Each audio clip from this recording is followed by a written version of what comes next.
그러니까 mineral water 그런 거 되네. mineral and petrol. petrol mineral 말로 있어. mineral water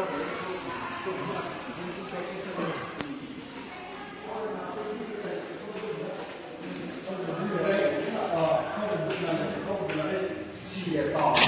来，对吧？放这里，不按照有点水往这里，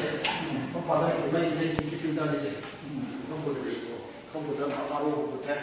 然后我这当里头เข้าตามเคยที่ก็ได้โอ้ตัวนี้นะ UV bridge แล้วเนี่ยเขาว่า UV bridge แล้วมันเลยเข้าไปให้กับให้เราตัวพวกนี้ก็ออกซิเจนเอเดสตรงนี้ออกซิเจนเอเดสตรงนั้นก็น่าจะ direct ไปเลยที่เราตัวนี้ฟีลิ่งจริงๆนะนี่ก็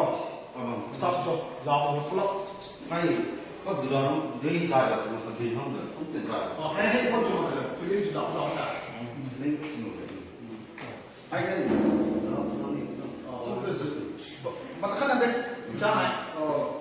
ใช่ไหมนี่อันนี้อยู่ดาวก็คุยกันที่เส้นลงมา그นี่เป็นเรื่องเขาเรียกว่าที่อะไรไม่ใช่เราตรงนี้นั่นเลย50 ลิตรเนี่ย50 ลิตรเนี่ย